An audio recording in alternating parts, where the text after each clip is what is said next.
아수르 제국은 여러 민족의 개별성을 없애고 하나의 새로운 민족을 만들려고 시도를 했던 그런 제국이었습니다. 반면에 그 아수르를 정복한 바벨론은 그 아수르의 실패를 거울 삼아서 이제는 오히려 정반대로 각 나라와 민족의 정통성을 인정하는 그런 정책을 사용했습니다. 그래서 기본적으로 그 나라 사람들, 그 민족 사람들, 특히 그 정통성을 가지고 있는 그런 사람들을 통해서 제국을 통치하려고 했었던 것이죠. 그러니까 예를 들어서 미국이 53개 주가 있고 각 주마다 법이 다르고 주마다 주지사가 있고 대신 미국 전체의 대통령이 모든 것들을 관할하는 것처럼 이 바벨론은 그렇게 여러 민족들이 하나의 그런 그 바벨론의 통치하에 바벨론 하에서 모든 민족들이 다 이렇게 연결되어질 수 있는 그런 제국을 꿈꾸었던 것이죠. 그래서 이 각 민족들 중에서 이 지배 계층에 속한 사람들, 그런 정통성이 있는 사람들을 훈련시켜서 자기 그 바벨론에서 이렇게 정치 교육을 시키고 자기들과 유니티를 갖게 하고, 그래서 한마디로 말 잘 듣는, 바벨론의 말을 잘 따르는 그러한 통치자들이 될 수 있도록 각 민족이 어떤 자치권은 주지만 거기에서 반란이 일어나지 않고 그 바벨론과의 좋은 유대 관계 가운데서 각 민족이 스스로 잘 이렇게 운영이 되어지도록 설계했던 것이 바로 바벨론의 정책입니다. 다니엘은 바벨론의 포로 잡혀간 유대인이죠. 그리고 다니엘은 왕족이었습니다. 다니엘이 왕족이었었기 때문에 이 피정복국의 사람이지만 이 바벨론의 그런 정책하에서 바벨론의 왕실에서 통치 교육을 받았던 사람이 바로 이 다니엘이죠. 그리고 뭐 애초에 그 바벨론에서 그 피정복국에 있는 사람들을 국무총리까지 할 생각은 없었겠습니다만 각 그 민족이 있는 그 지역 단체에서 그런 데나 운영하도록 하려고 했었겠습니다만, 다니엘 같은 경우에는 느부갓네살 왕의 꿈을 해석을 하고, 그리고 그 다니엘의 그 아주 그 매우 뛰어난 그 지성, 영성, 이런 것들로 인하여서 그 바벨론의 느부갓네살 왕은 그 다니엘을 국무총리로 세웠던 것이죠. 바벨론이 가장 강력한 제국 중에 하나였습니다만 바벨론은 그렇게 오래 버티지를 못했습니다. 망하게 되었던 것이죠. 페르시아 제국이 이제 바벨론을 딛고 일어서게 된 것이죠. 그런데 재미난 것은 이 다니엘이 그 페르시아 제국에서도 다시 국무총리가 되었다고 하는 것입니다.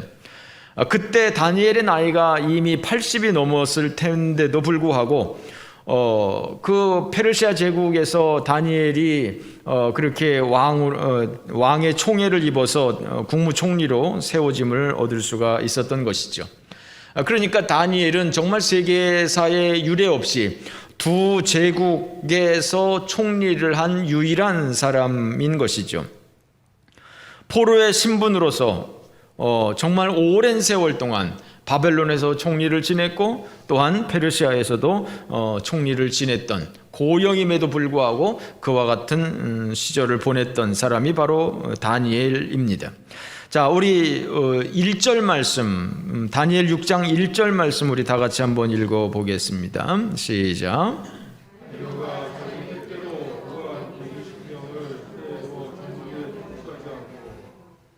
2절.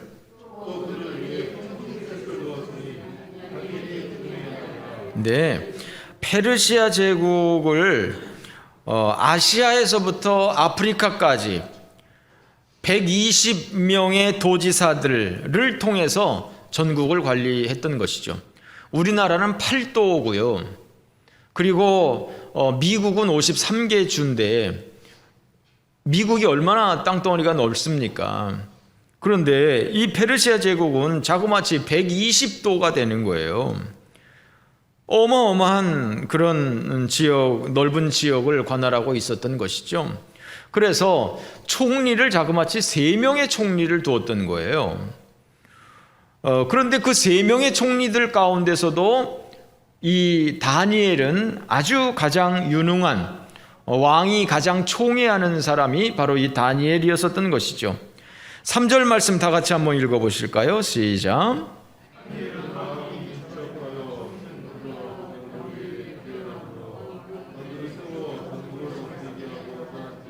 네, 다니엘은 마음이 민첩했다. 모든 고관들 위에 뛰어났다. 그래서 왕이 그 3명의 총리들 중에서도 넘버원으로 그야말로 다니엘에게 모든 정사를 맡길 정도로, 다니엘이 이미 나이가 80이 넘었습니다만 몸은 둔하겠습니다만 그러나 마음은 민첩했던, 아직 이 머리는 샤프하게 돌아가는 그러한 상황이었었던 것이죠. 그러니까 이 다른 2명의 총리들을 비롯해서 다른 만조 백관들이 다니엘을 시기할 수밖에 없었던 것이죠. 그러나 다니엘에 대한 이 왕의 신뢰도는 아주 절대적이었었던 것이죠. 그래서 이 사람들이 아니 어떻게 하면 저 다니엘을 찍어내릴 수 있을까? 어떻게 하면 저 다니엘을 왕에게서 벗어나게 할 수 있을까? 라고 하는 것들을 연구를 했던 거예요. 4절 말씀 다 같이 한번 읽어봅시다. 4절 다 같이 시작.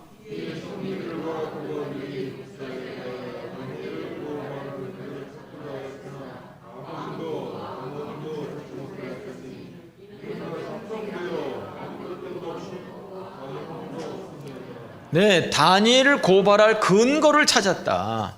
그런데 근거를 찾을 수가 없었다는 거예요. 아무 그릇됨도 없었고 아무 허물도 없었다는 얘기는요, 그 공적으로 공직을 수행하는 일에 있어서 흠잡을 게 없었던 것이고요, 아무 허물도 없었다는 얘기는요, 그의 사생활에 있어서도 사적인 일에 있어서도 도대체 흠잡을 게 없었던, 그야말로 완전 무결점의 사람이 바로 이 다니엘이었었다라고 하는 것이죠. 드디어 이 사람들이 묘수를 발견을 했습니다. 어떻게 하면 다니엘을 찍어내릴 수 있을까에 대한 묘수를 이 사람들이 발견을 했는데 그것은 바로 다니엘의 신앙을 공략하는 것이었습니다. 5절 다 같이 읽어봅시다. 시작.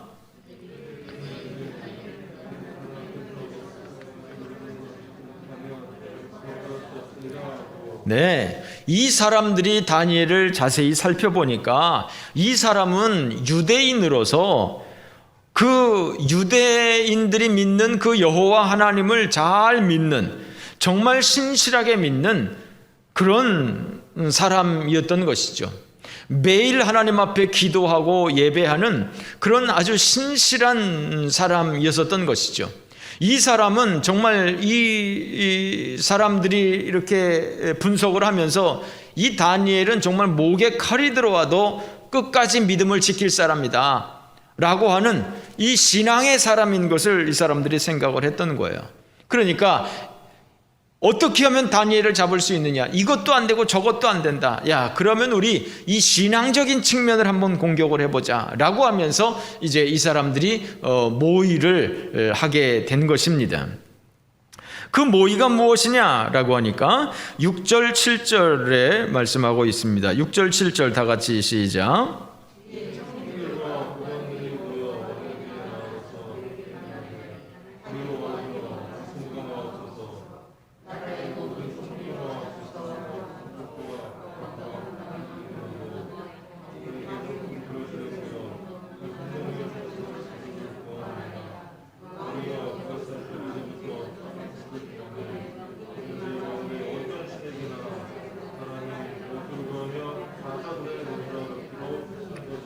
네, 그 6절 말씀에 보면 총리들과 고관들이 모여서, 총리가 주축이 되고 고관들이 모여서, 그리고 법관과 관원과 이런 모든 이 사람들과 의논을 했다라고 얘기를 하고 있어요.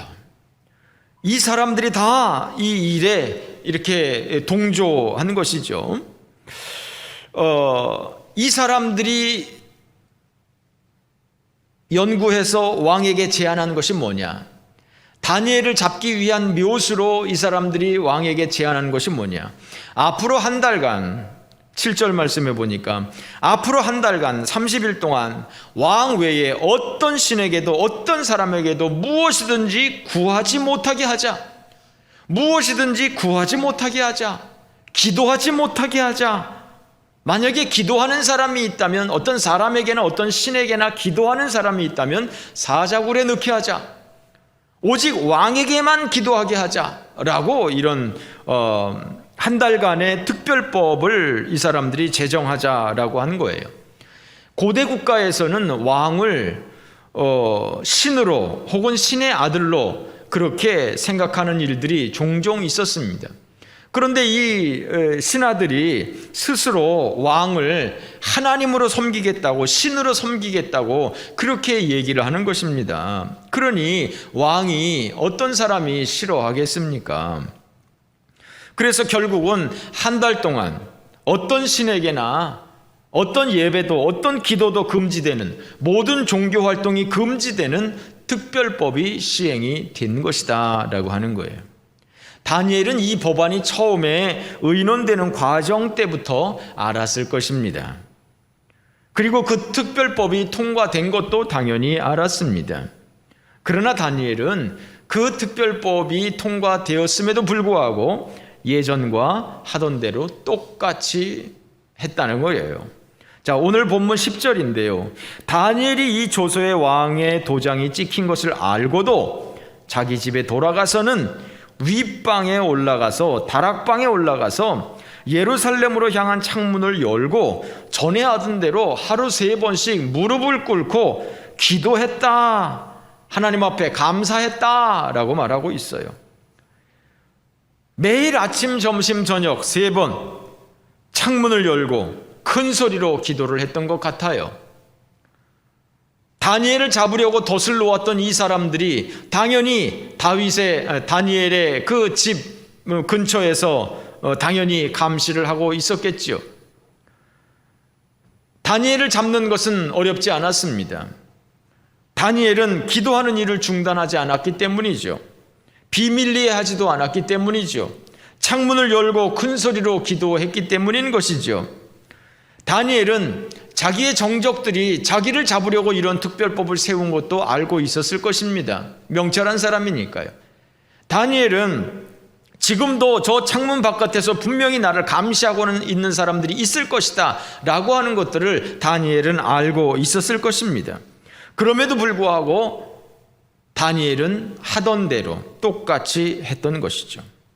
결국 이 사람들은 왕에게 다니엘을 고발 조치하는 것이죠. 그때서야 비로소 왕은 내가 이놈들 수에 넘어갔구나.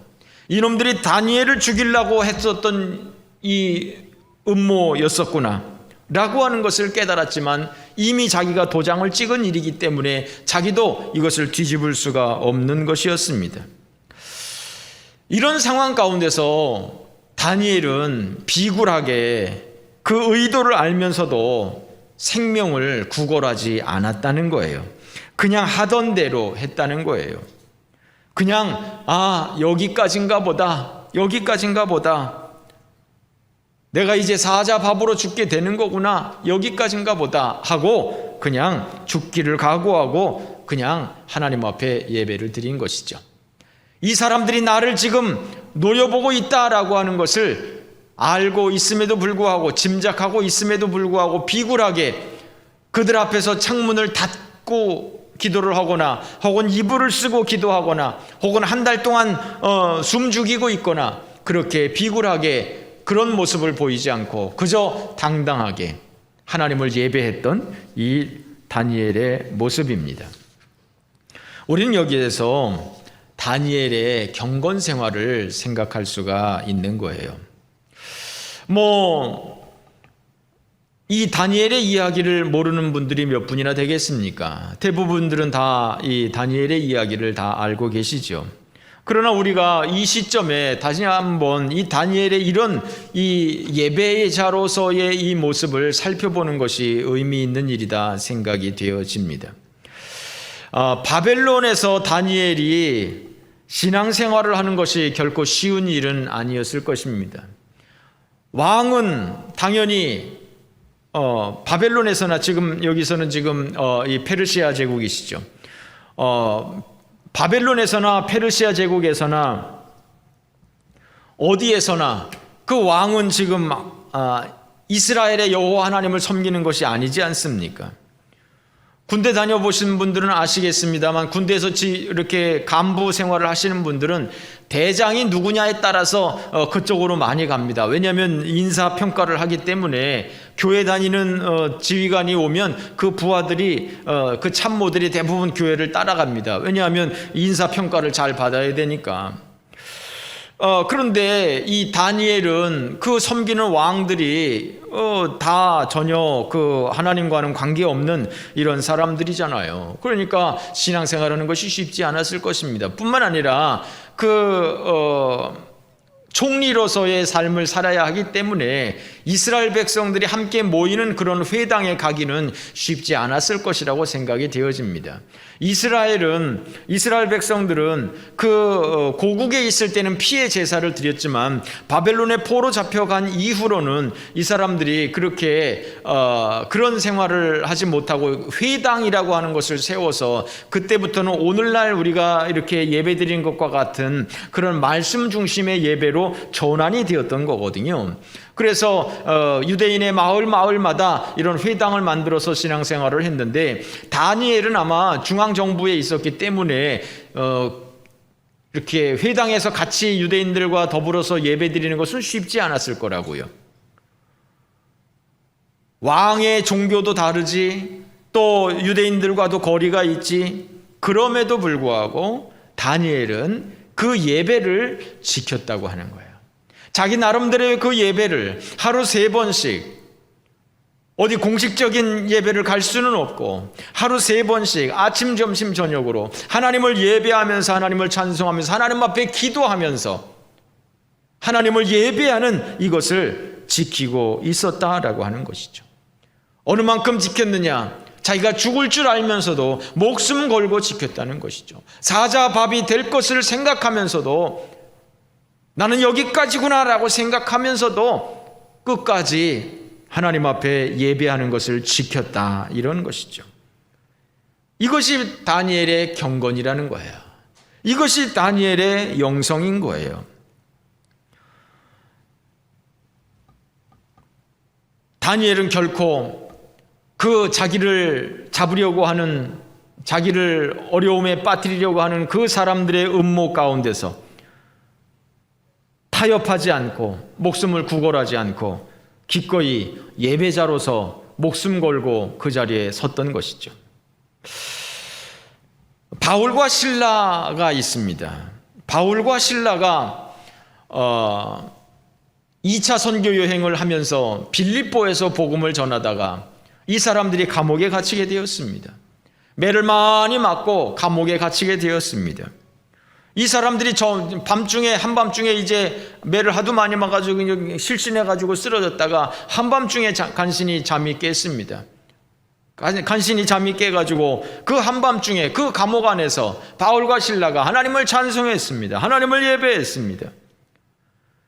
그랬더니 갑자기 일이 일어났습니다. 사도행전 16장 25절 말씀에 보면 한밤중에 바울과 실라가 기도하고 하나님을 찬송하며 죄수들이 듣더라. 이에 갑자기 큰 지진이 나서 옥토가 움직이고 문이 곧 다 열리며 모든 사람의 매인 것이 다 벗어진지라. 바울과 실라가 하나님을 찬송할 때 지진이 일어나고 옥문이 열리고 사람들을 묶었던 것들이 다 풀어지고 난리가 난 것이죠. 그러니까 바울과 실라가 전도하는 것을 막을 수는 있었습니다. 바울과 실라가 전도했던 것을 근거로 해서 매를 때릴 수는 있었습니다. 바울과 실라를 감옥에 가둘 수는 있었습니다. 그러나 바울과 실라의 예배하는 것을 금할 수는 없었습니다. 감옥에서 찬송하는 것을 금할 수는 없었습니다. 그들이 그 상황 가운데서도 하나님을 예배하며 찬송할 때 하나님께서는 그들을 통하여서 놀라운 기적들을 보여주셨던 것이죠. 그렇습니다. 예배자에게 주시는 하나님의 축복이었던 것이죠. 나아만 장군이라고 하는 사람이 있습니다. 나아만 장군, 아람 나라의 군대 장관이었었다고 합니다. 아람은 이스라엘과 상당히 이렇게 원수지간에 있는 나라인데 그 당시에는 아람이 훨씬 더 힘이 셌던 그야말로 게임이 되지 않는 그런 형님 나라 되는 그런 사람들이었습니다.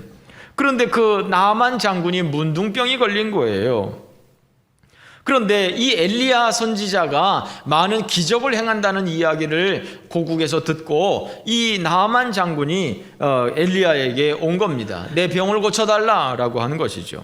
엘리야 선지자는 거들떠보지도 않으면서 문 밖에 나와보지도 않으면서 요단강에 가서 7번 목욕하라고 그래라. 아래 것한테 시켜가지고 비서한테 시켜가지고 요단강에 가서 7번 목욕하라고 그래라 라고 얘기를 했던 거예요. 그랬더니 나아만 장군이 성질이 나가지고 아니 이 사람이 내가 누군 줄 알고 이게 지금 나한테 이래라 저래라 하는 거야 하면서 하다가 결국은 요단강에 가서 7번 목욕을 했더니 깨끗하게 어린아이 피부처럼 깨끗하게 나은 거예요. 그래가지고 이 사람이 다시 엘리야한테 와가지고는 아이고 내가 이제는 이스라엘 외에는 온 천하에 하나님이 없는 줄을 내가 신이 없는 줄을 내가 알았습니다 라고 생각을 한 거예요. 고백을 하고 그리고 가지고 왔던 예물을 드리려고 했던 거예요. 그랬더니 엘리야 선지자가 예물은 가져가라고 쌀 한 톨도 안 받을 테니까 다 가져가라고 거부를 한 거예요. 그랬더니 나아만 장군이 다시 요청을 합니다. 열왕기하 5장 17절에 이렇게 말합니다. 그러면 청하건대 노새 2마리의 실을 흙을 당신의 종에게 주셔서 이제부터는 종이 번제물과 다른 희생제물을 여호와 외 다른 신에게는 드리지 않고 오직 여호와 하나님께만 드리겠습니다 라고 고백을 합니다. 이스라엘에서 흙을 실어다가 자기 앞마당에 펼쳐놓고 그 이스라엘의 흙 위에서 내가 하나님께 여호와 하나님께만 내가 희생제물을 드리겠다 예배하겠다라고 하는 것입니다.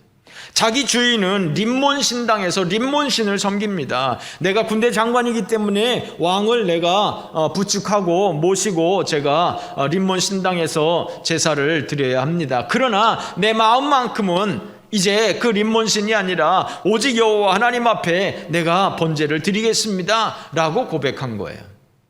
그 이후에 기록은 없습니다. 과연 나아만 장군이 자기 고국에 돌아가서 자기 마당에다가 흙을 펼쳐놓고 오직 여호와 하나님께 예배를 했는지 그거는 모르겠습니다. 그러나 쉬운 일은 아니었을 것입니다. 쉬운 일은 아니었을 것입니다. 그렇습니다. 여러분, 하나님을 예배한다고 하는 것이 그렇게 쉬운 일은 아닙니다. 저절로 될 수 있는 것은 아닙니다. 그렇게 아무런 어려움 없이 쉽게 예배를 드릴 수 있는 상황이 될 때도 있습니다만 오늘날 지금까지 우리가 그렇게 어려움 없이 예배를 드릴 수 있었습니다만 지난 1년 전부터는 참 예배 드리는 것이 쉽지 않은 상황이었었죠. 앞으로 어떻게 될는지는 모르겠습니다만 그렇게 예배를 드릴 수 있는 것이 항상 쉬운 일만은 아닙니다.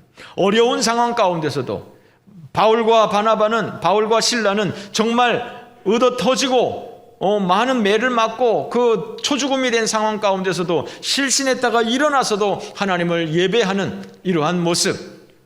나아만 장군은 자기 나라에서 혼자서 하나님을 예배해야 되는 그러한 상황. 다니엘은 사자굴에 들어가는 것을 각오하고라도 하나님을 예배해야 했던 그 다니엘의 모습이었었다고 하는 것이죠. 여러분, 북한에서 하나님을 예배하는 것이 쉬운 일이겠습니까? 북한에서 찬송을 하는 것이 쉬운 일이겠습니까? 집안에서 불 다 끄고 이불 다 뒤집어 쓰고 작은 소리로 찬송을 하는 것도 북한에서는 결코 쉬운 일이 아니할 것입니다. 에스겔서를 요즘에 새벽 기도 시간에 보고 있는데, 이 에스겔서에서는 에스겔이 본 여러 가지 그 환상들이 기록이 되고 있는데, 그 중에 하나가 성전의 환상이에요. 성전의 환상. 에스겔서에 의하면 하나님께서 이 이스라엘 백성들이 왜 바벨론에 포로 잡혀가게 됐느냐 하면, 이스라엘 백성들의 그 육적인 죄악들, 도덕적인 죄악들과 더불어서 하나님을 온전히 예배하지 않았던 그런 영적인 타락으로 인하여서 하나님께서 이스라엘 백성들을 바벨론으로 포로 잡혀가게 했습니다. 그런데 하나님께서 다시 은혜를 주셔서 다시 포로에서 회복시켜 주시겠다라고 얘기를 하는 거예요. 회복시켜 주시겠다라고 얘기를 하면서 성전의 환상을 보여주시는 거예요. 그 성전의 환상을 보여주는데, 성전이 얼마나 웅장한지, 얼마나 거창한지, 얼마나 조직적인지, 얼마나 잘 만들어진 성전인지, 그리고 그 성전에 그 제사장들을 비롯해서 섬기는 사람들이 딱 이렇게 되어 있고, 그 성전에서 이런저런 예배들이 회복이 되어지고, 이런 모습들이 성전의 환상들이 기록이 되어 있어요. 그리고 이제 또 이 성전에서 군주가 왕이 어떻게 성전에서 예배를 집행해야 되는가 하는 것들을 기록하고 있어요. 즉 예배의 회복, 예배를 잃어버렸기 때문에 이스라엘이 바벨론으로 포로 잡혀갔다 이거예요. 그러니까 다시 회복이 되어서 이스라엘이 돌아오게 되면 예배가 회복이 되어야 된다라고 하는 것을 보여주는 거예요. 그러나 다니엘이 본 환상처럼 이 땅에서는 그런 일이 일어나지는 않았습니다. 즉 다니엘이 본 환상은 하나님의 나라가 그와 같이 될 것이라는 얘기예요. 즉 다니엘이 본 환상은 하나님의 나라가 임하면 그 하나님의 나라에서는 정말 온전한 예배의 회복, 온전한 예배의 회복이 있는 곳이 바로 하나님의 나라다라고 하는 거예요. 그렇습니다. 하나님의 나라는 이 땅에서 하나님을 예배했던 사람들이 하나님의 나라에서 하나님을 예배하는 그러한 삶이 되어질 것입니다. 이 땅에서 하나님을 예배하지 않는 사람들이 하나님의 나라에 가서 하나님을 예배하는 일은 있을 수 없을 것입니다. 이런 재미난 예화가 있어요. 어떤 사람이 자기는 하나님을 믿지 않으니까 나는 죽으면 지옥 갈 거야 라고 생각을 했는데 정말 이 사람이 죽었대요. 그래서 죽었는데 천국의 문 앞에서 베드로가 너 지옥 갈래 천국 갈래 하면서 물어보더래요. 이렇게 고마울 때가 어디 있습니까? 난 지옥 당연히 가리라 생각을 했는데 너 지옥 갈래 천국 갈래 나한테 선택권을 주니 얼마나 감사합니까? 고맙습니다. 그런데 그럼 한번 제가 먼저 구경을 좀 해도 되겠냐고. 그러라고 해가지고 그럼 먼저 천국을 가서 구경을 했대요. 그랬더니 천사들이 있고 뭐 흰옷 입은 성도들이 있고 하는데 뭐 하루 종일 찬송이나 하고 하루 종일 하나님을 예배하고 이러더래요. 좀 지루하더래요. 그래서 잘 봤다고, 이제 지옥을 좀 보고 싶다고. 지옥에 갔더니 이야 거기는 뭐 술집도 있고 카지노도 있고 뭐 여자들도 있고 뭐 시끌벅적하고 좋더래요. 그래서 이제 알았다고 하고 이제 다시 베드로한테 갔대요. 잘 봤냐고. 잘 봤다고. 어디로 갈 거냐고 했더니 저는 아무래도 지옥 체질인 것 같다고. 그래 그럼 지옥으로 가라고. 지옥으로 갔는데 자기가 봤던 곳은 그걸로 안 가고 더 깊은 데로 가더니 아주 막 그냥 뜨거운 데로 가더니 거기서 밤낮 없이 일만 시키더래요. 그래가지고 이거 내가 봤던 거하고 다르지 않냐고. 내가 봤던 데는 왜 거기로 가야지 왜 여기 오냐고 했더니 그 천사가 그러더래요. 그거는 네가 관광 비자로 왔을 때고 넌 지금 영주권을 가지고 왔으니까 여기가 네가 사는 집이요. 그러더랍니다. 할렐루야. 정말 이 땅에서 하나님을 예배하지 않던 사람들이 하나님의 나라에 가서 하나님을 예배하는 것은 좀 적응이 안 되잖아요. 안 그렇습니까? 그러나 이 땅에서 하나님을 예배하던 사람들, 하나님의 나라에 가서 하나님 감사합니다, 하나님 찬송합니다, 얼마나 신나겠어요. 여러분들은 예배 드리는 것이 고통스럽습니까? 예배 드리는 것이 짐입니까? 그것이 아니라 예배가 우리의 기쁨이고 예배가 우리의 은혜의 터전 아니겠습니까?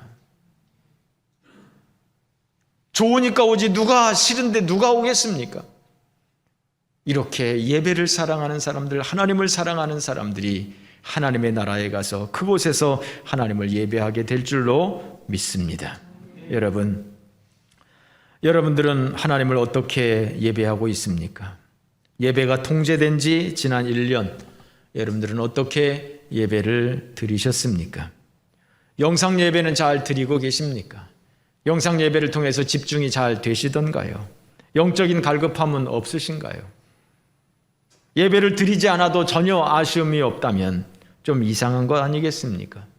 여러분들은 만약에 외국 출장을 가거나 외국 여행을 가거나 혹은 외국에서 살게 된다면 어떻게 하나님을 예배하시겠습니까? 교회가 하나도 없는 중동 지역 같은 데 가서 살게 된다면 여러분들은 어떻게 하나님을 예배하시겠습니까? 사람이 5분 이상 숨을 쉬지 못하면 살 수가 없습니다.